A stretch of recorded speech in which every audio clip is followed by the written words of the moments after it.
Welcome to CXQA Live, the home of the agent-centric contact center philosophy.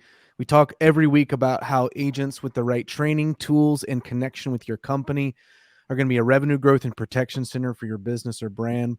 They're going to be the best diagnostic tool that you can have for your business. They're going to ensure that your customers are satisfied and connected. They're going to produce more and better work, and they're going to want to stay and contribute to the long-term success of your company. Now, today on the show, we have joining us the one and only Stacy Sherman of Doing CX Right. Stacy's background, customer experience, marketing. She's a global keynote speaker, traveling CX journalist, author, and host of the award-winning Doing CX Right podcast, which really is a great podcast. She's known for her heart and science framework. She's generally one of those bubbly people that just kind of gets people warmed up and makes them feel safe on her podcast, opening up, talking about ideas and experiences. It's always a pleasure to have you on the show, Stacy. Thank you for having me back. You're the only person other than Jacob and I to have ever hosted the show. And so we'll be doing that again soon, I hope. But really is great having you with us. We're going to talk about something that is near and dear to your heart and really close to your experience and expertise. Couple of admin items here. Would love for you guys that are along with us today to engage with us in the chat. Jacob will be taking a look at that. And if you have a question or comment, you may be asked if you want to come on screen and ask your question or make your comment, although that certainly won't be mandatory. After our time today, several of us will jump out to the discussion table that will appear as soon as we end the main session. We'd love for you to grab a virtual seat at that discussion table and just chat with us a little bit about what we're going to be talking about. And then the final thing is, would encourage you to go over to Vistio's YouTube channel and check out past episodes, get to know the kinds of topics and things that we are talking about week to week. You might find some things that are beneficial to you or that might be beneficial to your network. This is a time that we dedicate to ideas, to discussion. It's intended to be something that is a bit of an investment of time for everybody involved. So without further ado, Stacy, we're here to talk about agent value, and it's probably a little bit of a different spin on what typically is called agent experience. And that term agent experience, sometimes it's shortened to AX because, we have CX, right? People talk about EX, employee experience. Now we have AX for agent experience, right? I think the conversation is growing about agent experience to a point that we can start to see the momentum, if you will, in the industry. There's a growing understanding that there's a connection between the agent's experience and the business outcomes that the agent is attached to providing. So, all of that is very, very positive. And I want to differentiate, though, because, agent experience is definitely something that you've dealt with in your career, that you talk about a lot. But I want to differentiate between agent experience and agent value, and kind of center our conversation today on agent value. So just to differentiate between the two real quickly, agent experience is focused on the viewpoints and experiences of the agent within a CX operation, whereas the concept of agent value gets at the heart of that employee-employer relationship between the agent and the company for which they work. So what is the questions being asked really is, what is the business value that the agent brings to the business? And I think this is an important nuance because agent experience can kind of be written off sometimes or minimized as far as its, business viewpoint, because it's like, well, all right, as long as they're performing okay, we don't need to worry about agent experience. It kind of came into the level of conversation that we have somewhat because there was huge turnover issues. There still are turnover issues, but what we really want to talk about, something that's not just a nice to have, it's not just a reaction to problems, it's a way to actually improve the business outcomes through understanding how to maximize and cultivate maximum value from your agents within your business. Now, that's something a CFO can understand and even measure and really his or her teeth into, right? To say we have this person that's an asset within our business. How do we maximize the business value of that person within the business? So that's kind of where we are. We're setting the table here for this concept, right? Agent value. I've done enough talking. Stacy, open up for us agent value. Yes. Agent value, I also would call it human value, because all of the roles that we talk about in different organizations, it's about the humans. Yes, they have titles. And in this case, we're talking about that specific responsibility, but it's the human value. And it's a two-way street because it's the company, how they use their staff to deliver value to the customer. It's the company's responsibility to help that agent, in this case, feel valued, feel important through actions.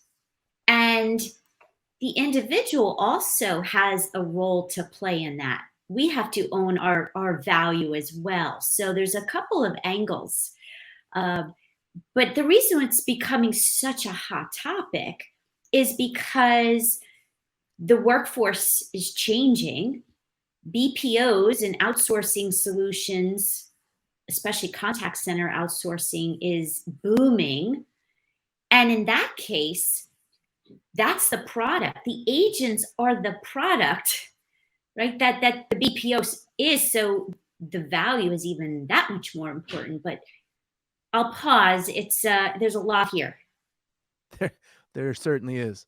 I think we're transitioning as an industry slowly but surely away from how much work can we get out of the agent and as cheaply as possible and still hit the minimum quality score to survive, right? And to not get contractually hit with, clawbacks and, other things like that. So I think we're moving away slowly from that kind of a mindset, although it certainly exists, towards seeing the agent and even marketing the agent as a competitive advantage in the marketplace. The quality of our agents, the quality of our people, the viewpoint that our people have about their work, all of that sort of thing as a competitive advantage in the marketplace. And that gets me excited. Well, yeah, I mean, if you look at the value propositions from a lot of companies, they're all claiming better talent. Mm-hmm. So that's exactly right what you're saying. Now, better talent. Well, by what definition? By Right. whose definition? So if everybody's claiming that, well, what does that mean? How are you proving that? 100%. Well, what do you think? Let's go deeper. There's so much to go through here. I'll let you be our guide. Well, there's a lot of layers, as we said, and better talent. So there's some companies that I've worked with, I've worked at, that have one person responsible for that agent success, agent experience, and the value for those agents. And then you have other organizations where there's a dedicated team to serving those people. And sometimes those people are employees. Sometimes they're not. They're independent contractors that work for a company, because the gig model, right? The gig CX is real thanks Mm-hmm. to Uber and other like companies where Mm-hmm. people want to work right time, right place defined by them. Mm-hmm. And so with the shifting workplace, it's important to understand how to manage that, the mindset and the value, because there are many companies who can't handle the volume. And so there are solutions, but the holistic component is what doing CX right is about. Well, I mean, you talk about heart and science, Yes. right? I mean, that's kind of your primary framework that you bring to bear on customer experience in general, but the whole bunch of that framework is really coming from the agent. and centers around the inputs into the agent experience and value and the outputs of the agent value. So maybe you could just go heart and science for us for a minute, because I've read a lot of your content around it, but help us center this conversation through that framework. Yes. So each letter of heart and science represents some actionable strategies. So I'll give you one example. The heart, H, is really about honesty and transparency. So, for example, if you don't enable your agents to be upfront and tell the real story of your brand, be able to support and back up what's stated when they're talking to the customer, the customer is going to know, and the agent is just the messenger here. So the onus is on the company to enable the agent to be able to say the right messages, be equipped, be transparent, and it's the communication. And one of the biggest pain points is that you have the silos internally. So you have, let's say, marketing delivers a offer and that never reaches the agent. So the customer calls and says, well, I got that email from your company about 15% savings. And the agent's like, I don't know what you're talking about. Oh my gosh. Like, talk about the heart sinks. The agent just wants to hide. The customer is angry. And that's because it was the lack of transparency within the company, and the customer feels that. So it's just one example of bringing the heart to business.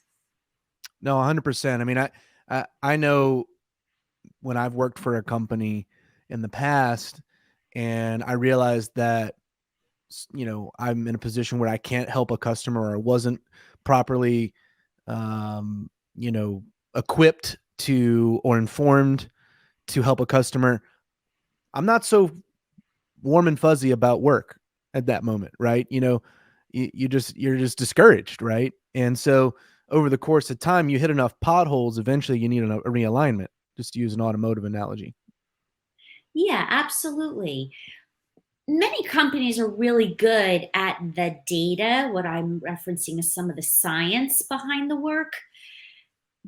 But what happens is they forget the heart of business, and they don't combine it with the science. So there's that holistic value. And it's important that companies are really mindful of that combination. And I would say it includes making it easy for the agents to do their job. What do I mean by that is, think about how high pressured it is. You're in prime time. You're live with that customer on that phone. Chat is probably a little bit easier than speaking. You're on the phone. You are running through multiple screens. You're trying to find answers to the customer's questions, and you're not equipped. You don't have the answers. I mean, that's where the data tells the story. The technology can enable it and help the agent free up time and stress to be able to have those answers. So there's a lot of layers to this, but again, at the end of the day, it's what are your processes to help the agents be able to perform in real time? What are the communities that you give and enable your agents to be able to ask questions in a speak up culture? How often do you bring your agents to the table where decisions are made so that they feel part of the business, not just told what to say and do? All of that is part of agent value.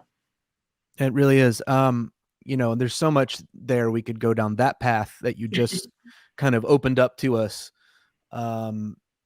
Maybe we can take a two-sided approach here for the next few minutes, Stacy, because you mentioned kind of in your wind up, if you will, that the brand or the company owns some part of agent value, and the agent owns some part of agent value. Maybe you could just give us a breakdown of both sides of that as you see it, and maybe point out some ways where there's genuine cooperation needed, kind of the bridge points between the two. Absolutely. And this applies to all roles within the organization. But Mm-hmm. in this case, with the agents, so the company, whether it's in-house support center or outsourced solutions, the agents need to be, they need mentorship, they need support, they need the right training. They need to be viewed not as a cost center, but truly as a value. And it amazes me how often I'll hear people say, the salespeople are the front line, not the agents. I'm like, are you kidding me? Agents are your front line, sometimes even before your salesperson gets there. Yeah. So we need a shift in mindset on that first. The companies, again, need to invest in how they help those agents, give them even a career path, make it where they are feeling important, invested. Because think about it, just day to day human behavior, even here today, if I had a bad experience before I got here, you're going to feel it. You're going to feel my energy. You're going to feel and see that I'm not happy. And so that's the agent life too. And those customers are those paying customers. And therefore you cannot risk a bad day.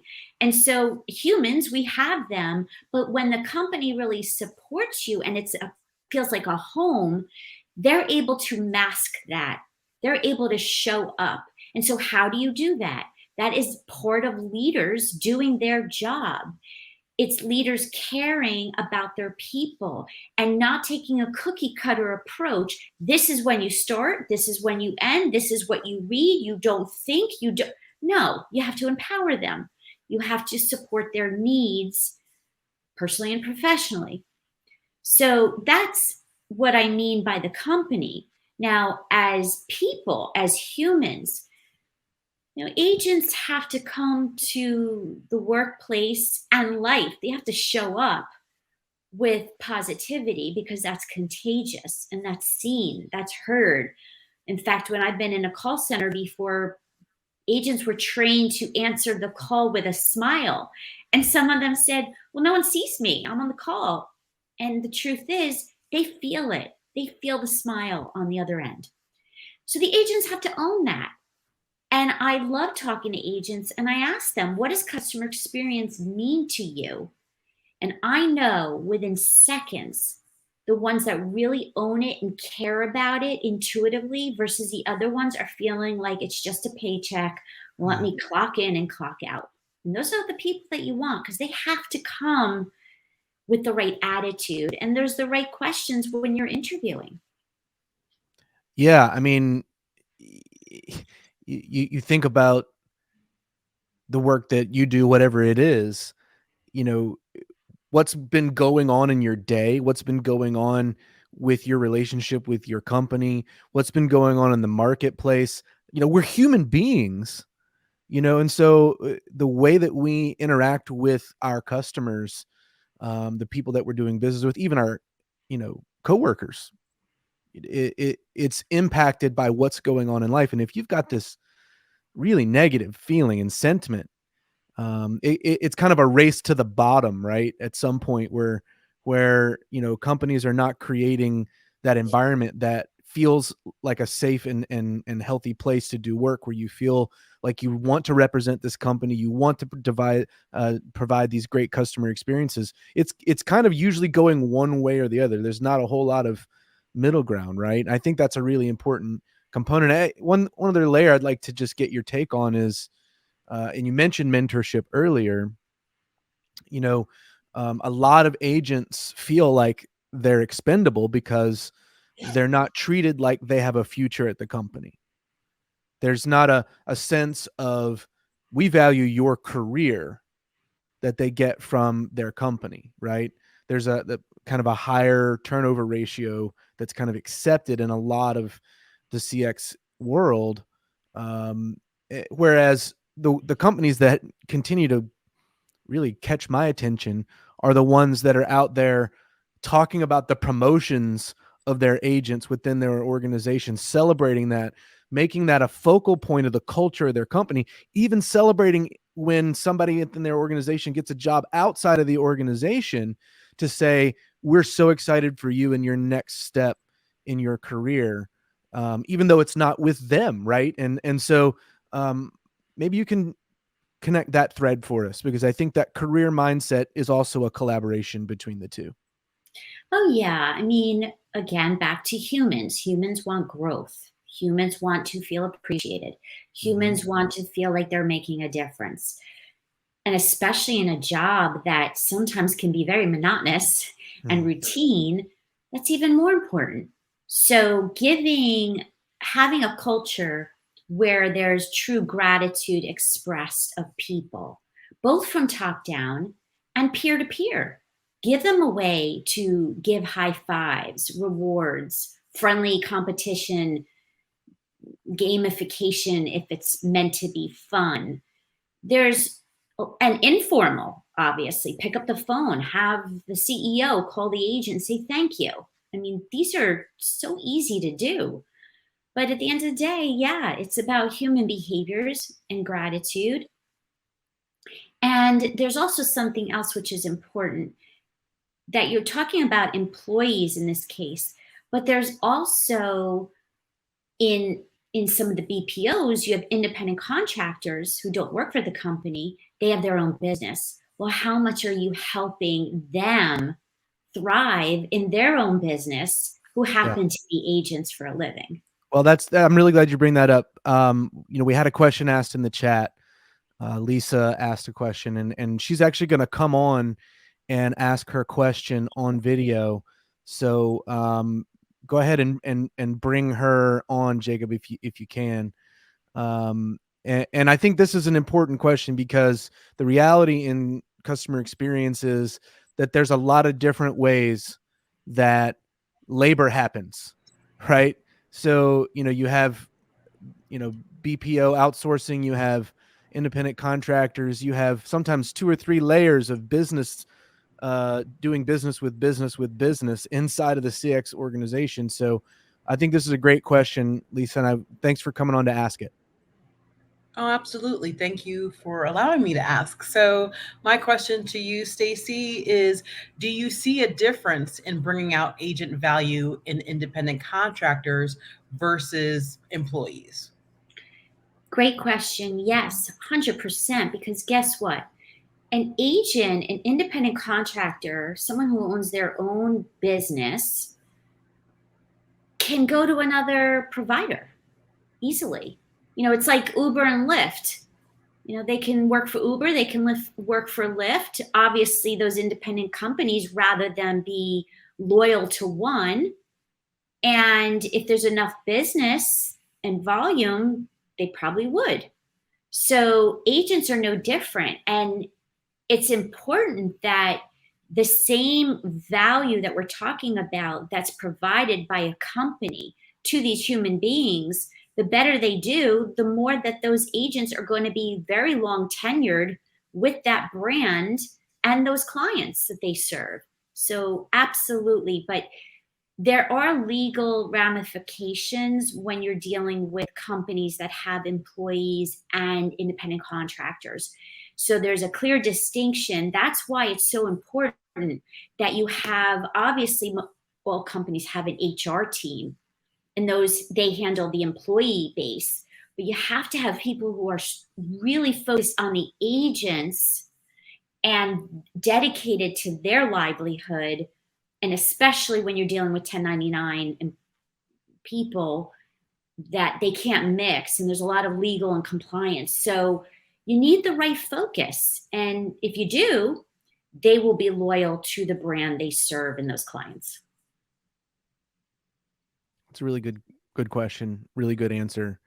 I definitely think it's kind of a mix of trying to achieve the same goal within some overlapping and some very different requirements and variables. And I think it's probably a lot of stuff that has to be viewed on a case by case basis.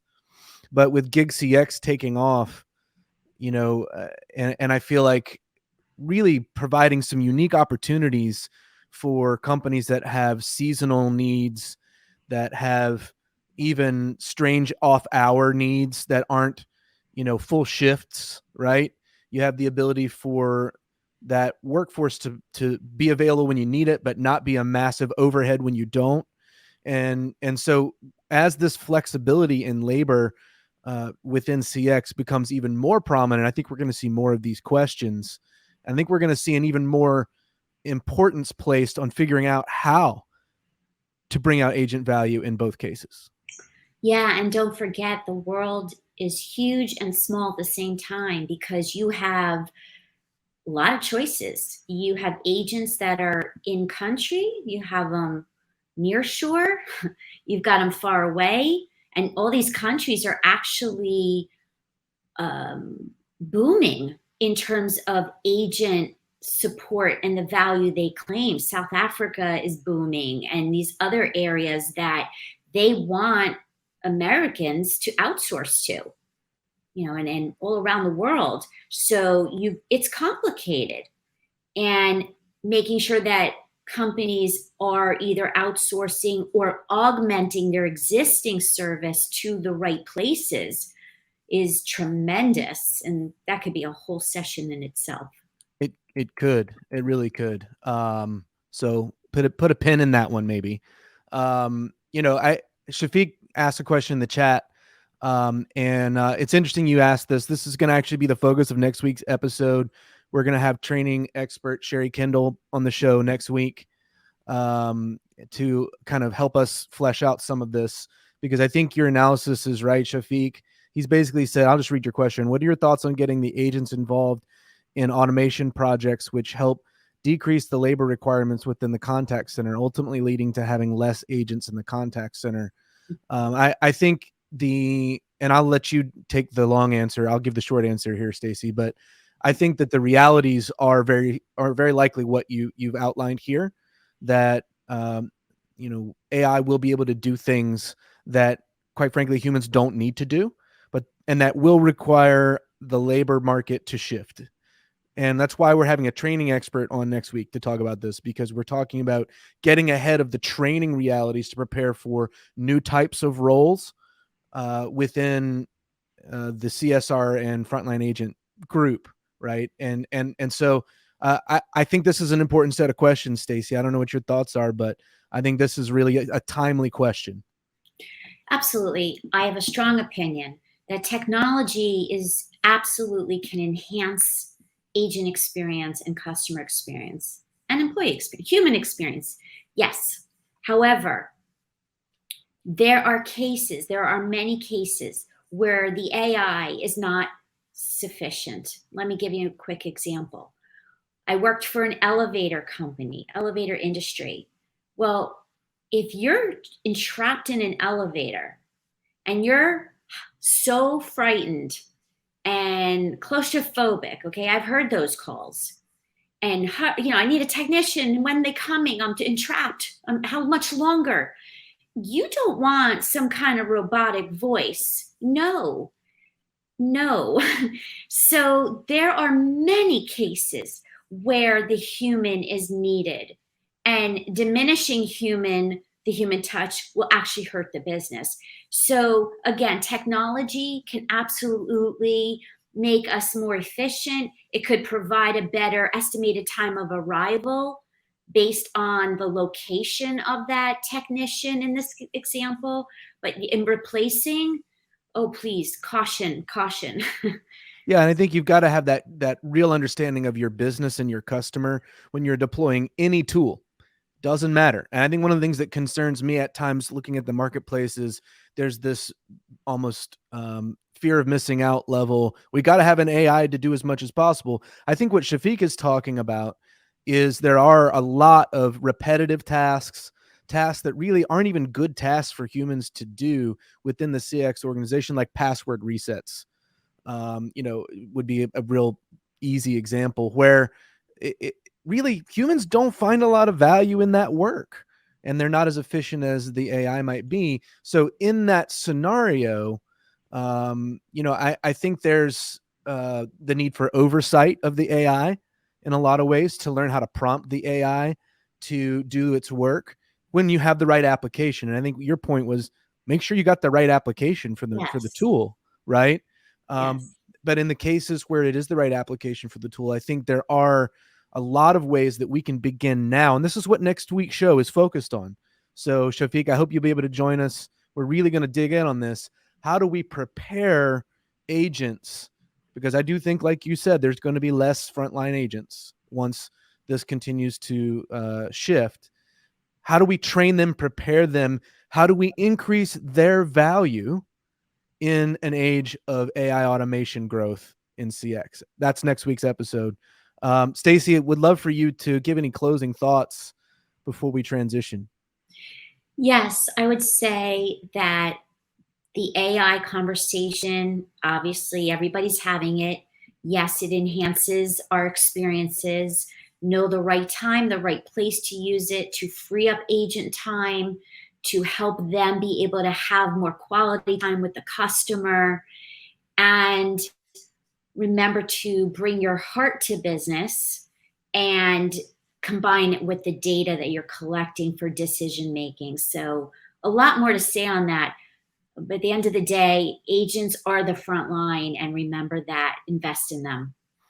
Yeah, said very well. I mean, bottom line is the CX orgs and brands that best facilitate their agents being and becoming the most valuable version of themselves are going to be the ones that win.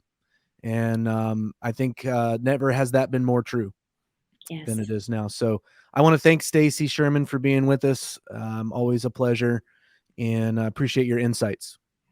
Thank you. And if anybody wants more learning around the Heart and Science tactical framework, let me know, because it works.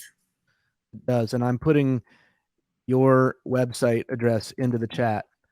There's a ton of great resources just at her website, and obviously you can get in touch with her there as well. So I'm going to end the session now. Feel free to join us at the discussion table if you're available to do so. And either way, go make a difference today in your world. Bye, everybody.